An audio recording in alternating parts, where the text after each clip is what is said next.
world through eugenics was an elitist philosophy espoused by those who considered themselves to be not only financially superior, but intellectually superior to everyone else. And Planned Parenthood became the golden child of these people because Planned Parenthood is the one who figured out how to make eugenics work.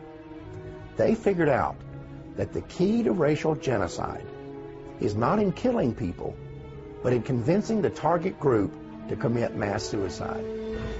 This is what birth control, and especially abortion, are all about. And the reason Planned Parenthood has been so successful is because, unlike other eugenics organizations, they have always been able to keep their agenda hidden from the public. In fact, sometimes they are even able to hide it from their own people. I will assure you that there are Planned Parenthood employees and volunteers all over this country who have no idea what they're actually involved in. Then there are other people who will look you right in the face and tell you that racism was not the driving force behind the American eugenics movement. And I think you'd have to be a complete idiot to believe that. The truth is that if blacks had never been stolen out of Africa and brought here in chains, there would never have been a eugenics movement in the first place. There would never have been forced sterilizations. There would never have been a birth control revolution. There would never have been a call for the legalization of abortion. And you would have never heard the terms population control and family planning. The fact is that had slavery never existed, Planned Parenthood would not exist today.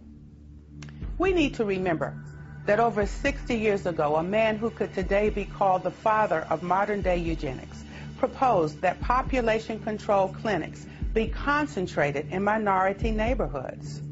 And now today, the vast majority of Planned Parenthood clinics are located in our neighborhoods. Are we really so naive to believe that this is all a coincidence? We all know that drugs, alcohol, and tobacco are devastating, especially in the black community. We know that the big corporations target us with the ads and the marketing campaigns.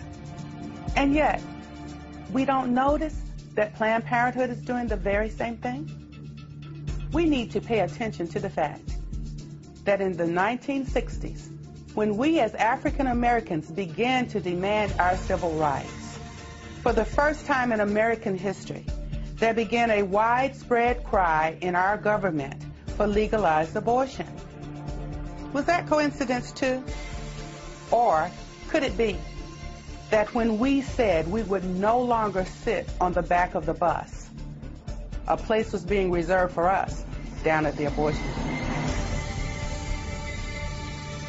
For most people, it may be hard to conceive that the ethnic cleansing going on today through legal abortion began with the fear of freed slaves.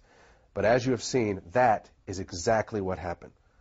When colonization failed, Charles Darwin and Francis Galton were there to tell the world that people of African descent were just one small step above the ape. And white elitists embraced that philosophy, not because they had studied it and found it to be true, but because it gave them the permission they needed to wipe us out. And that launched a chain of events that quickly took on a life of its own. Every time one eugenics strategy failed, another was invented to take its place. It was a pattern that would be continued from one generation to the next until they finally discovered the strategy that worked.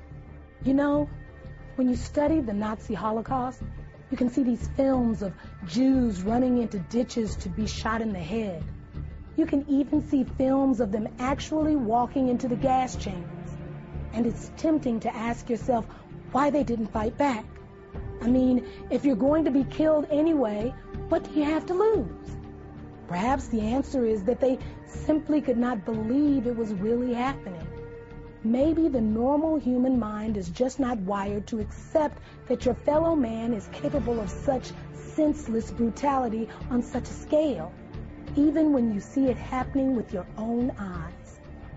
As African Americans, we need to recognize that we are doing the same thing.